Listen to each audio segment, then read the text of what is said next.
Before we get started, I have an exciting announcement. We are launching a line of Head South pleasure provisions, products designed to decrease friction and enhance connection. Discover a new level of intimacy and connection with Head South's upcoming range of premium sexual wellness products, including 2 intimacy serums and a luxurious massage oil. Join our waitlist today and enjoy an exclusive 15% off on your first order. You can find the link in our show notes and head over to headsouth.world. And now let's start the episode.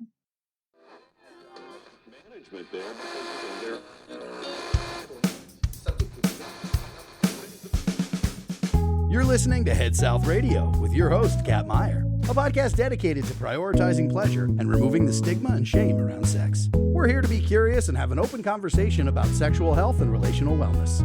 This podcast is intended for educational and entertainment purposes. The information discussed is not a substitute for professional medical advice. Hey there, I'm Kat Meyer, and this is Head South Radio. Today I speak with Taylor Mizuno-Moore, a queer, biracial, neurodivergent psychotherapist. Informed by her work as a professional musician for over 25 years, Taylor enjoys working with artists, musicians, actors, actresses, and other folks working in a variety of creative fields. Taylor also specializes in working with the LGBTQ+ community and folks exploring polyamory and pleasure. Taylor recently updated us that she has started her own private practice, Mizuno-Moore Psychotherapy. In this episode, we discuss intersectionality, sexual and gender identity, and queerness, and the exploration of our identities. We invite you to show your support by leaving a review on Apple or Spotify. Your feedback fuels our growth, and we're incredibly grateful for it. If this episode resonates with you or someone you know, don't hesitate to share it and spread the word on your social media. So without further ado, prepare yourself for an enriching episode that promises to broaden horizons and foster understanding. Happy listening. Hi. Good morning. Welcome to Head South Radio. Thank you so much for joining me in this conversation today. I'm so excited to be here. So excited. So Taylor, to get started, I'd love to do a few little icebreakers just to get to know you. And then we'll jump into a little bit more detail of who you are, what you do, who you work with, and then expand beyond that and talk about a few different subjects that through our pre-conversation a few weeks ago that really kind of spoke to me and resonated with me that I wanted to discuss with you. Yeah, absolutely. So to get started, what is your sign, and do you identify with the traits of your sign? Oh, this is loaded. My big 3. Yeah. My sun is Leo, my moon is Cancer, and my rising is Aries. Whoa, wait a minute. Hold on. So I am a sun Cancer, a moon Aries, a rising Leo. Oh, that's wicked. That's so wicked. Wow. Okay. Lots of fire. Yeah. Steamy, right? It's a steamy trio. It's sexy. Yeah. It's sexy and fiery. I'm really grateful for my Cancer moon. I think if I didn't have that, we would have a big problem. I do identify with my Leo sun as I'm getting older, definitely identifying more with my Cancer moon. Still learning how my Aries rising is showing up with my relationships specifically, but I've always been somebody that loves the spotlight and the stage and as a performer, and it's a very natural place for me. Truly a Leo. Yes. When's your birthday, if you don't mind me asking? My birthday is August 9th. Okay. And I'm an 88 baby. Okay. My sister was born in 88, also in August, but she was August 15th. I have lots of Leos. I collect Leos and Scorpios. Lots of Leo energy. I'm a Cancer Leo cusp, so I'm the 21st of July. So literally, and I think I have like 3, maybe 4 placements of Leo in my chart in addition. So yeah, lots of Leo energy I'm familiar with. We're going to get along just fine. Yeah. Okay, so the next icebreaker is, what's the best trip you've ever taken? Oh gosh, that's such a great question. I am somebody that is very connected with my upbringing, my family, my race, ethnicity. I started taking trips to Japan when I was very young. I think I was 9 for my first trip, and then I was going every other summer on tour and seeing the mainland for a few years, and then I lived there for a year, and every time I went, I would learn something new, not only about Japan and the culture, but also about myself and what parts of myself were informed by those trips. My brother had a comment when I was younger, was looking around Tokyo and said, "Our this whole country is like grandma's house," and it felt very warm being there. So it's always felt warm for me. Yeah.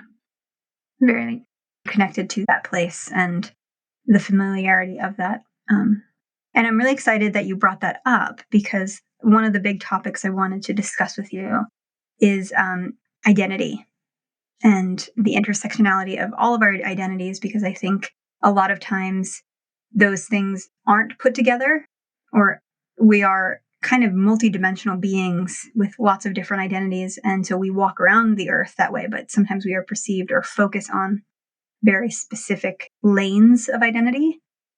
And so I wanted to speak to you about identity, gender, and sexuality, and how other parts of us intersect with that.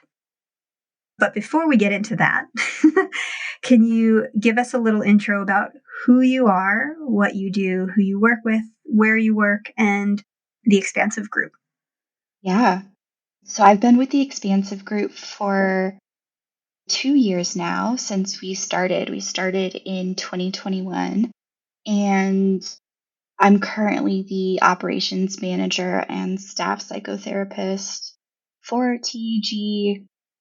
Our group's main focus is LGBTQ population, sex therapy, queer focused therapy, and that doesn't necessarily mean that we're talking about sex and we're talking about queerness all the time. It's just most of our work is informed by these lenses, and I'll probably be talking about lenses a lot when we're getting into a conversation about intersectionality. I got into the field quite late in life.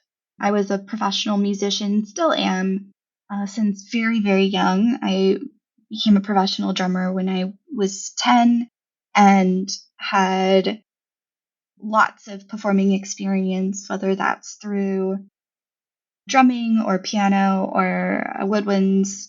I studied music in college, and I really struggled a lot in school. I was not book smart by any means, but music came very natural for me in navigating our society and the expectations that are put on particularly Asian women, and what success may mean was extremely challenging.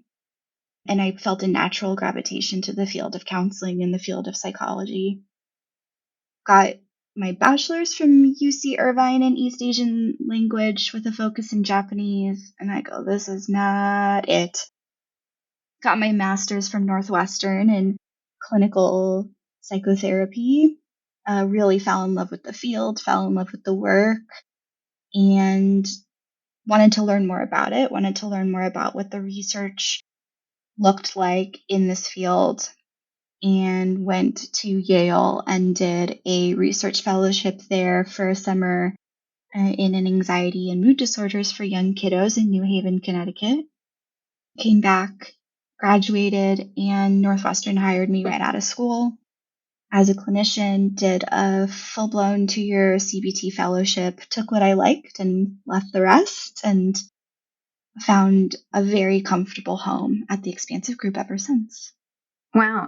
I just wanted to say, for someone who you say that you struggled academically and in school, it's quite impressive what you've been able to achieve academically. It's really inspiring, because I was a really good student in certain regards, but then I think for me, it was like certain subjects I just couldn't get through. And I lent myself more to a creative and painting and illustration. And so certain academia just doesn't land with me, and I really struggle. And so to see someone achieve and work through academic struggles and do it in that path is really, I admire that a lot. And I just wanted to acknowledge that. I really appreciate that. I do think a lot of self-exploration, identity, when I was beginning to put constructs and labels to how I identified, that uncertainty around who I am and how I navigate in this world, I think for the most part was the home run hitter in terms of how we succeed in these other platforms of our lives. And so I think with that comes a lot of maturity, comes a lot of growth, self-growth, exploration, and yeah, I do appreciate that. It was some tough years. So then to get started on identity and sexuality and gender, what does gender and sexuality mean to you? It means a lot. Yeah, gender and sexuality, I think for me particularly, is a really difficult pill to swallow because I think and you and I have talked a little bit about this, of what it might feel like to check a box or to write a label of how we identify on things like what we would find in school, like standardized testing and things like that. And I think for the most part really can really limit us. So for a lack of better word, I do think thinking of those constructs in an expansive way is really important.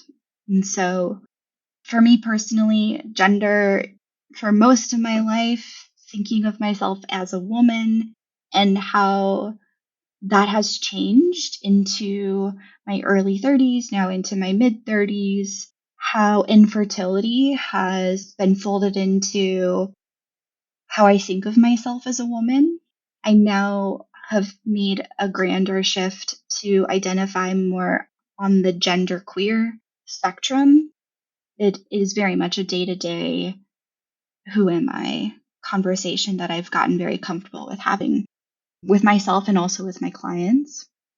And as far as sexuality, this was a very long, many years in the making journey to come to terms with knowing that I'm bisexual, knowing that I'm pansexual, and how my primary partnership with my spouse informs that, or how that impacts how I want to show up in certain environments.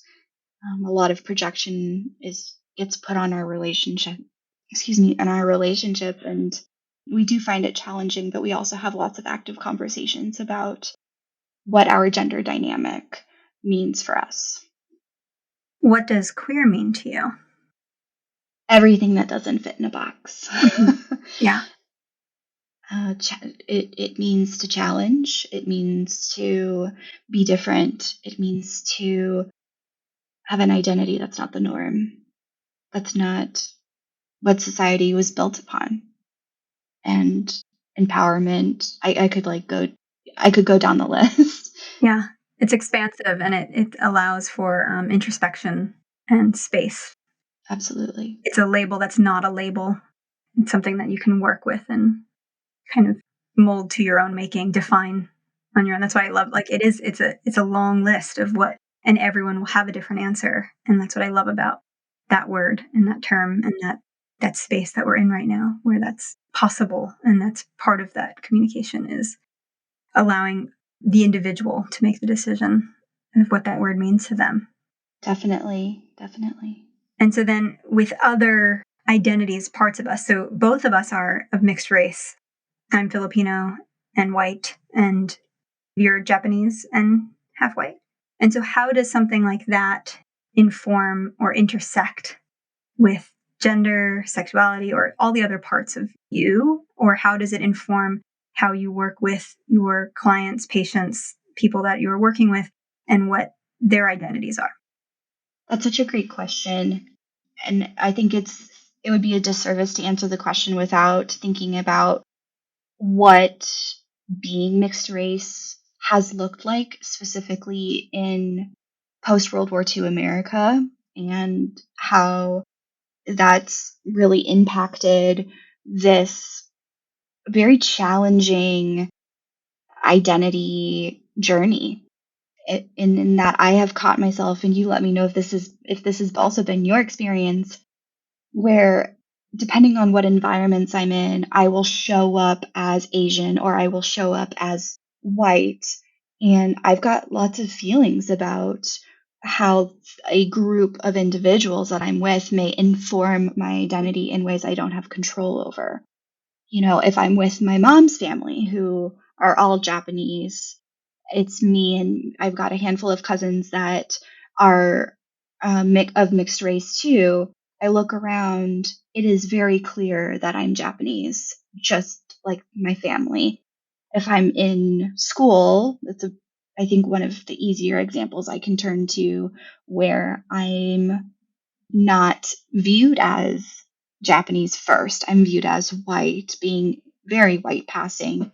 It's this internal battle of, no, I'm Japanese. I'm different. I'm queer. And when your external shell doesn't match with all of this internal work that you've done, I think it really can be harmful and can impact maybe the journeys that I'm having with my sexuality or things that I'm working through in terms of my gender, just how much is being put on us implicitly, unconsciously. It's not in our control.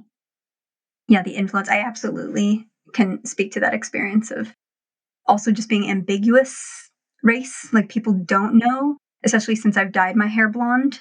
Like I have had people ask me if I'm this, that, or the other, if I'm Venezuelan. Like I have people speaking certain languages to me, assuming that's my language.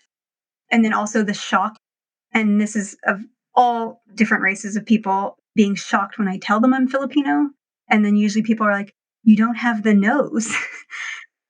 And that has been something since childhood. And even like, I look at both my parents and I'm like, I have neither of their noses. Whose nose is this? Like, that was kind of a thing of like, where did this nose come from? And then we were going through old photos last summer, and my great grandmother, who'd actually delivered me, there was a photo of me with her. She's holding me. And my mom was like, there's your nose. Like, you have her nose. And so that's when we realized, and my aunt who was visiting was like, yeah, that's where your nose came from. And she's 100% Filipino. So there is like stereotypical distinguishing features of certain cultures and certain races and ethnicities. And so that was something that like kind of kept me removed, or felt like I didn't feel Filipino enough. I recently had a conversation with someone of like people not feeling queer enough, or you're not gay enough. You haven't established this type of relationship, or you haven't expressed yourself in this way. You're not.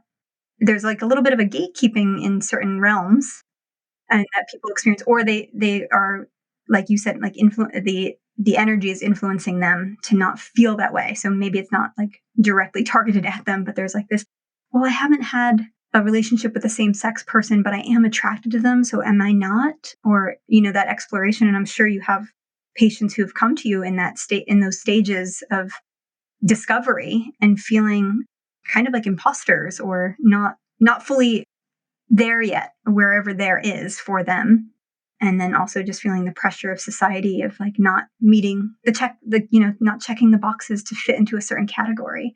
So do you have information about that, of like that feeling of like being an imposter? And like I am sure, because like for me that it's informed by feeling like an imposter in certain crowds, because I'm like, I'm not Filipino enough, I'm not white enough, like, just because I'm mixed.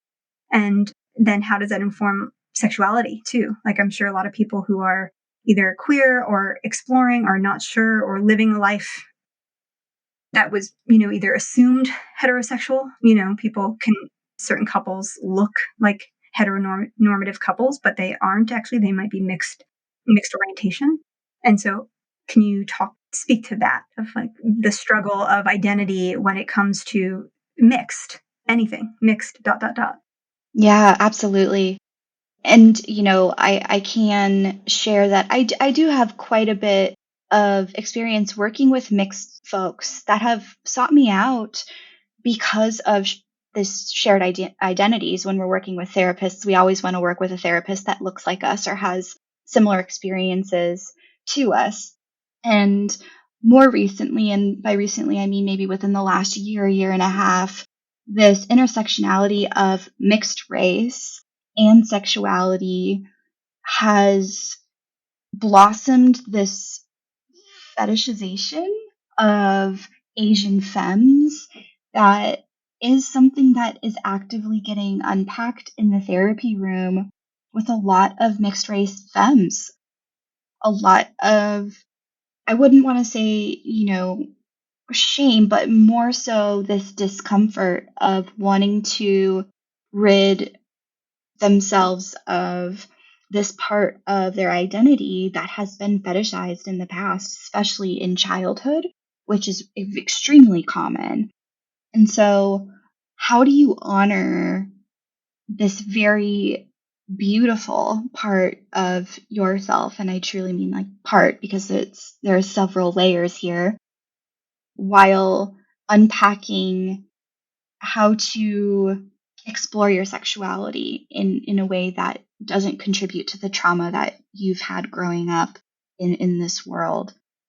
And also, the extra layer is being queer on top of that, to not fit a category of cishet relational dynamics. It can be very difficult to unpack. So truly, when we're thinking about it from a clinical perspective, let's first start with who you are, and then let's talk a bit about how the stories of your past have impacted how you are thinking of your identity. How much of those stories do we want to keep around, and how much are no longer serving you today? And it's okay to let go of that, and nurturing maybe these voids that you're experiencing to foster new growth in ways that you'd like. Those are probably conversations I have in many different ways, shapes, probably weekly now. It's very personal work. It's a parallel process between myself and my clients, and I always feel a lot of that internal child work when I do sit with a mixed race person or couple. Yeah, I wanted to speak to the fetishizing of Asian or mixed Asian women, especially, or femme. I can speak to that. That was my own experience as well. And working through that of then feeling the shame and not fully expressing your sexuality because of that. Also, then when you do feel empowered or wanting to do that, struggling with those emotions that come up around that experience. And what I think is interesting is that the parts that I'm sure you're working with people through that, the parts that are holding the shame, holding guilt, holding the negative narratives, once you kind of start to unravel that part of it, that being is still there. And then that's the empowered. Like, so the same force that is kind of withholding or constricting can then be the force that then becomes the more empowering cheerleader, putting myself out there and not letting those narratives, not letting those experiences, that trauma inform me moving forward. And I think that's such a beautiful gift to give people, because I think everyone kind of carries those narratives around, but then to do that work very specifically, very nuanced, and understand someone's perspective or experience, and like being able to relate, or having a therapist who can relate and understand, because it is hard when I worked with certain therapists and they have no idea when I'm explaining very specific scenarios, and they have no idea based off of identity what that feels like. They've never experienced it. And then there's this feeling of like isolation and aloneness in that. And so that's such a beautiful thing. And I think it's a very healthy tip to offer people who are seeking out mental health care. It's okay to try and find, and I love about Expansive Group, your website very clearly outlines like the clientele that you work with, like each provider and who they work with, what they specialize in, and your own experiences. I think you guys are all, in speaking to each of you for these different interviews, have all expressed a storytelling style of work that is so relatable. And so it just feels safe. It opens up a gateway to safety that people don't even recognize, like, it's not the same as just going on ZocDoc and finding someone under your insurance, which is the experience of trying to find mental health care in this country is disgusting, for lack of a better word, at this point. And it's frustrating. And there's just so much wrapped in that. And sorry, I just went on to a full tangent, but I just wanted to point out that, like, in reviewing your expansive group website and just communicating with all of you, it's been made very clear to me how supportive and how much you are providing information so that people can make informed decisions to work with someone in a space where they're vulnerable, where they are dealing with very deep emotions, very big, long, life-standing traumas, and to just have someone in the room or in the Zoom who you can be like, yeah, I validate that experience. Even it's not to mean like all of our experiences are the same. We are both mixed race, and so everything about us is the same, but to have just that little connector of understanding, I think, is very powerful for especially people who don't fit into the don't maybe check certain boxes or feel like an outsider.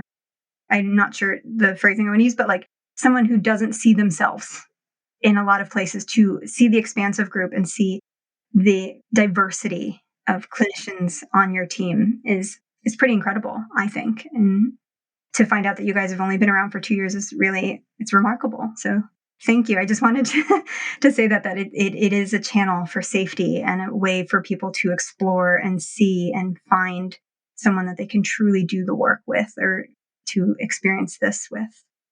Really appreciate those words. And, I feel like the leadership team, and Casey in particular, has been really, really intentional about what kind of practice we wanted for this population, safety being the number one strive for all of the work that we do. Most folks getting met for the very first time to explore queerness and explore these very vulnerable identities that have been targeted in our society via hate crimes and language and just experiences that nobody should experience in their lifetime. It just is really, really, really unfortunate that that's the world we're living in. And part of what was important to me as a clinician is to share the parts of myself that I may not be putting on a website if I was working for anywhere else. I've got no shame in saying, hey, I'm mixed. I'm a femme. I'm queer. I'm kinky. I love sex. I love talking about sex. I am sort of unapologetically different. And I welcome you into that space with me. And I love my job. It's just really fun. Yeah, I can feel that. Like there's this, expansiveness to the team and themselves. Like you are fully able to present, express, and be yourselves however that is for each of you. And I think that is so powerful and not very normal for clinical therapists. And that's why I wanted to interview all of you, is because of this, to share with the world that this type of practice exists, because it is so frustrating to find, like I mentioned before, like mental health care, but then to find very specific nuanced support for, as you said, like very vulnerable parts of our identity is so important. Let's take a quick break. Hey there. Allow me to introduce you to something that has completely transformed my body, the floss. The floss isn't just a trend, it's a movement method that has reshaped the way I approach my well-being. Imagine a subscription-based platform that offers you a key to unlocking your body's potential. Fascia flossing, as it's called, doesn't just scratch the surface, it remaps the fascia network of your body. Through a tailored blend of physical manipulation, guided resistance movement, and muscle elongation techniques, it's like giving your body a personalized renovation. Since adding the floss to my daily practice in 2019, I've experienced incredible improvements across the board. My mind-body connection is stronger than ever. And let's talk about the intimate aspects. Yes, it has boosted my sexual health connection too. You can hear more about that in the episode I recorded with the founder of the floss, Bonnie Krotzer. The floss supports all of my body systems, enhances mobility, offers prevention, and provides that active recovery we all need. Curious to learn more? Head over to thefloss.com, and if you use the code HEADSOUTH, all caps, no spaces. You'll receive 50% off the first month. Let's get back to the podcast.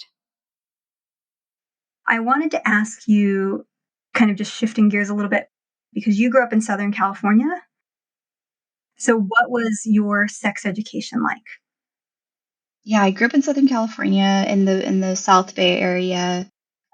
Was in the Manhattan Beach School District. It was non-existent.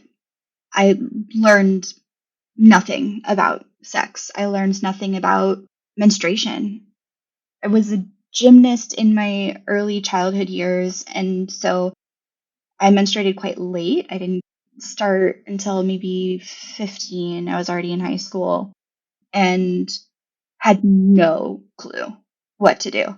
Just kind of trying to talk to friends, but also there was this weird culture of sneaking a pad or sneaking a tampon under the sleeve and then sort of walking out of algebra class with like, I gotta go to the bathroom. And like, God forbid somebody's like, no, you can't go to the bathroom to take care of blood coming out of your vagina. It just, why aren't we normalizing these conversations?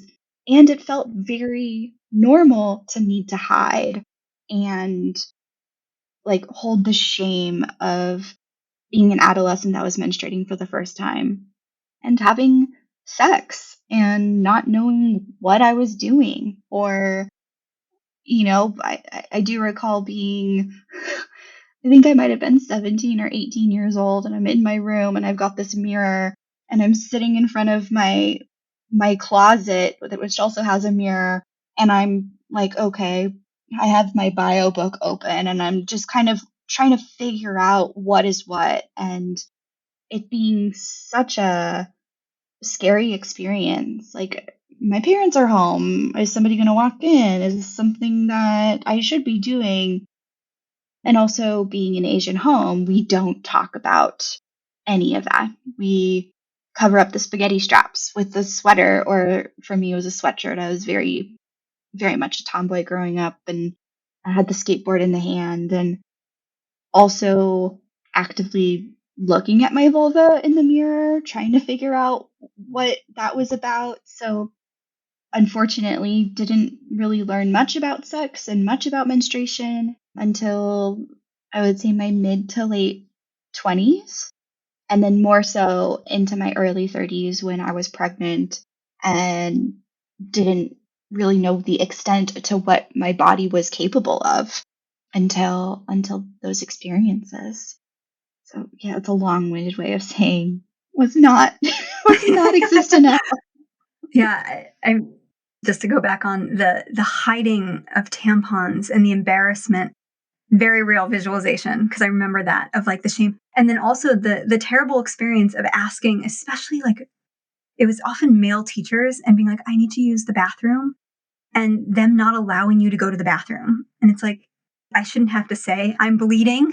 Like, let me go. Like, I think the use of the bathroom should be autonomy and using your body and like allowing people to go to the bathroom. Like that used to always frustrate me. And then you'd also be like hiding pads and hiding tampons and like trying not to be seen, or like your friend would pass you their purse and you'd like sneakily do these things. Definitely that was part of my experience and frustration with it, because it's like menstruation education, reproductive health should be norm across all genders and throughout the different stages. So if the intro happens in 6th grade, the 9th grade version of sex education shouldn't just be putting a condom on a banana. It should be the continuation. And then as well as in college, reaffirming that and what that looks like. And then through all the stages of our life, I'm a big believer that we need sex education through every step of life and for all different types of reasons, and to relate and understand to other people's bodies, know that our partners, our friends, our family are going through these different stages of their bodies, and be able to communicate it without this shame and stigma around what's normal. It's normal. It's kind of mind-boggling to me and to me that is still very prevalent as part of sex education. I've gotten some really interesting responses from people. One person, she was a queer young person in a very progressive high school in New York. And so they separated and educated the queer kids differently. she got much more of a comprehensive education. They were given dental dams, they were given condoms, they were given full explanations and support. And like the program understood that they were having sex parties. They knew that they were exploring and working together too. And so she had said she is very much aware because her heterosexual classmates did not receive that education. We actually had a nursery in our school. So the school was so progressive but it was very clear that the heterosexual kids did not get the same education as the queer kids. So yeah, it's just been fascinating to hear people's different experiences, but also then asking that question of different generations and being like, wow, not much has changed, or not much of that experience has changed. And it's a lot of people learn about sex, truly learn and feel like confident in their sex, probably in their late 20s, I think, like after troubleshooting relationships, getting through different processes, and maybe finding friendships where you find that support. I can speak to that with women. I don't know so much about men or other genders, but I do think that like we kind of get to a certain point or a certain relationship with our doctors and care providers to get that information. But it's like, this should be the standard. It should be available all the time, continuously updated. And yeah, it should be inclusive and comprehensive and relational. Yeah. And instead, tampon companies are now making tampons more discreet by making them smaller. And this is not what we need. We need more accessible, we need access to menstruation products and education. Yeah, completely agree, 1000%. Are you familiar with the August company? Yeah, they're a period company that I like admire thoroughly of what they're doing and how they're disrupting all of these conversations. And one of my favorite things is that they interview people on the street, often men, about menstruation and what they know of or what they do not know of. And I really admire that because it's pointing out a very clear lack of education. And I think everyone should know about this very normal part of our human existence. It's one of those things that's just like, I can go on for hours about this, of how frustrating that even just that lack of education is for people. I just have one more question. What message would you share with pubescent Taylor? What information would you offer Taylor? Full disclosure, about 10 years of therapy is going to go into this answer. I think that the way I showed up in 1999, 2001 was, oh, Taylor's the tomboy. Taylor hangs out with the boys. Taylor's on the basketball team and the soccer team. And I remember transitioning from middle school to high school, freshman year in high school. It's when I changed school districts. And I made a very, very conscious effort to strip myself of those identifiers. I didn't want to be that. I didn't want to be authentic. And I didn't want to like girls. I didn't want to, there was a lot that I just didn't want. And an expectation subliminally that was put on me as a femme to do it differently. And so I had boyfriends and I started wearing skirts. And anybody that knows me really well knows that I don't own skirts or dresses in my closet. In fact, I pretty exclusively own overalls and the same pair of jeans, but in like 6 different colors. There's nothing wrong with how I chose to show up in school or how I showed up in my family system, my family of origin. There's nothing wrong with that. And I wonder if I listened to what ways my identity could have looked, maybe I would have done better in school. Maybe I wouldn't have struggled with anxiety the way I did or depression the way I did. I think we're told the story so often that we're not allowed to be who we are. And I think we would most likely turn out to be very different people if we were able to be as authentic as possible with ourselves and with our families from the beginning. And we don't always have the privilege of being able to do that. Been very fortunate enough to have a partner and a spouse that has been on this journey with me for over 10 years. And he's on his queer journey too. And we just, even before we talked last night, and I said, hey, I'm going to sit down and I'm going to do this podcast for Head Self. What do you think is important for folks to know? And we talked, pretty explicitly about what we wanted to share as, this very het-looking couple that are queer in our own ways and exploring different parts of our identities in different ways and doing it as a unit has been really beautiful. And if we had more relationships like that, I think we would all be happier. But unfortunately, we're not always given that opportunity. Yeah. I appreciate so much your vulnerability and sharing that. And a big takeaway from that is, I think with queer relationships or relationships of a different path or dynamic, allow for more communication. There has to be, in what I've discovered in my own relationships and exploring my own sexuality, my own identity, and then working with a partner who is supportive of that and also on their own journey. One of the biggest things that I'm so grateful for is the openness to communicate and check in and receive the other person's perspective on this. So I too, every time I go to record, speak to my partner about like, hey, I'm talking to this person about these things, checking in, because sometimes I do disclose some information about my relationship and sometimes I don't, or I composite relationships and experiences. But it's really nice to have, this has been a wonderful platform for me to share and express and then dive into my relationship. And so I think that that type of dynamic, we would all be so lucky to have that communication style and learn it, because it's a skill. So speaking of sex ed and what's missing, communication is such a huge life skill that we don't receive, and how to listen, how to communicate, how to express oneself in our feelings.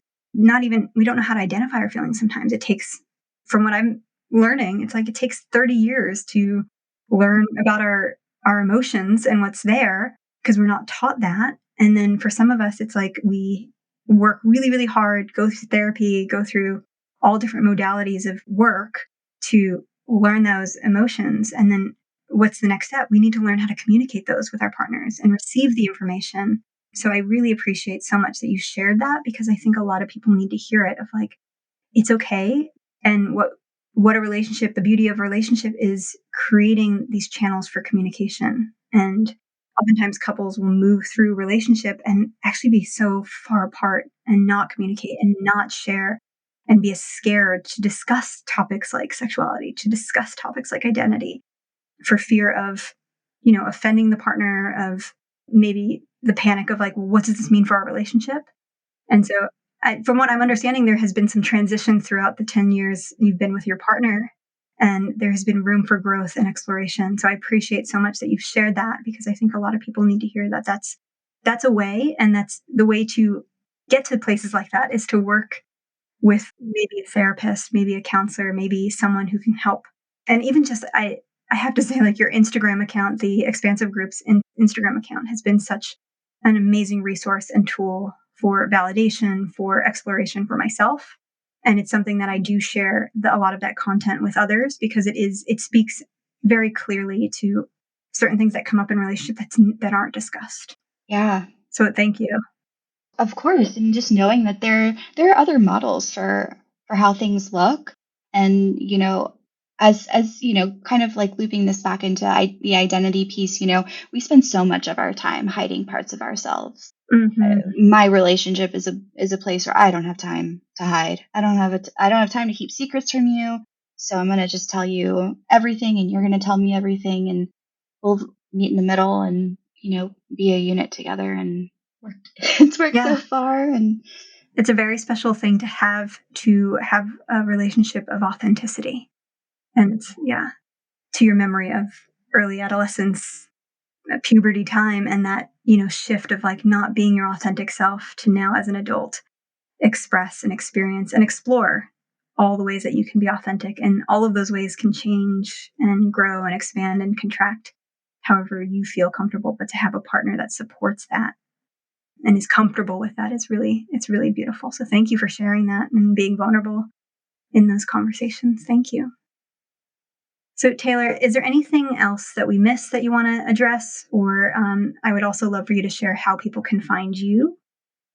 I think that there is just one piece of identity that I'd really like folks to take away, and that's the conceptualization of when we're thinking about identity, and that society has us thinking about things as these siloed identities, race, religion, where you grew up, all of those things. The way I conceptualize it, and if it's helpful for folks, great. If not, that's okay too. I think of them as lenses. For me personally, I'm femme, I'm Asian, I was raised in Southern California, I'm a therapist, I'm also a doctoral student, and when you look through all of those, what comes out the other end, it's not just one thing. So, using lenses to make sense of maybe how to relate to clients or how you relate to family or friends. So that's just one little nugget there. And folks can find me on the Expansive Group Instagram page and the Expansive Group website. I do have my own personal Instagram that I utilize quite often, and most of it is a ranting platform of what therapy can look like and advocacy. But yes, Instagram is my primary form of communication. Thank you. I wanted to add to your visualization of the lenses, because for me, with identity, ways that we identify should be viewed as ways we can connect with humans, connect with one another. I think that once we start using those lenses as ways to other people and separate is where it becomes very troublesome, and it's not okay. I think when we look at these lenses as ways in which we can connect, it's a beautiful thing. It's what makes us human, is all of these different layers of ourselves.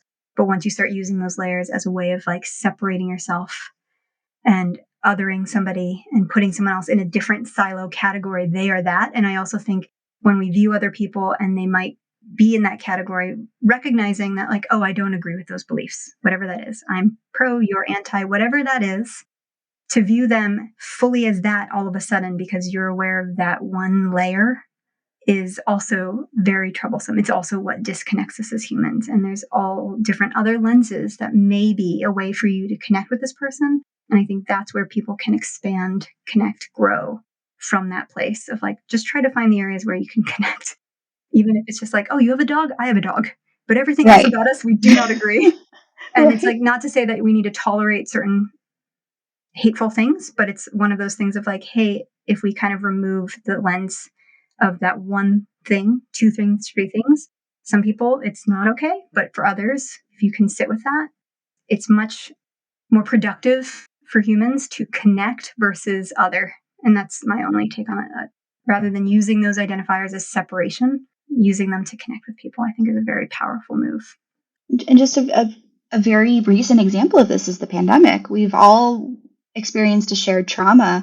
And so if you think about, speaking to a stranger on the street or on the train or airport, whatever, how you speak about the pandemic, how's it impacted you? What do you miss? What have you missed? That is the connection. And at the Expansive Group, our number one goal is safety. And then a very close second is our relational approach and how you can connect with folks. And yeah, it's we're all humans at the end of the day. So Taylor, thank you so much. I hope you have a great afternoon. You're in Chicago right now, right? So I'm in Chicago right now, yeah. A few hours, an hour behind me? Yes. Okay. Yes. So I hope you have a great afternoon. Enjoy the weekend that's coming, and enjoy the rest of your summer. And we'll be in touch. Awesome. Thank you so much. Actually, I was going to ask if I could take a photo for my Instagram of us of course. chatting. Yeah. Say hi. Thanks. Thank you so much. Enjoy the rest of your evening. You too. Take care. Bye. Bye.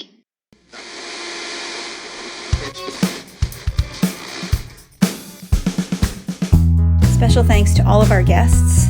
Head South is hosted by Kat Meyer, produced by Isis Barlow, edited by Megan Hook, with music by Lily Rezi Rothman, graphics by Ella Chodos Irvine, Cover art by Gina Ship Casey. An intro by Murph Meyer.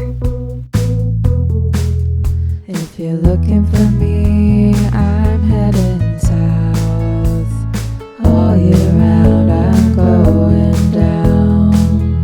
Now you know where I'll be, I'm heading south. So come on, look me right.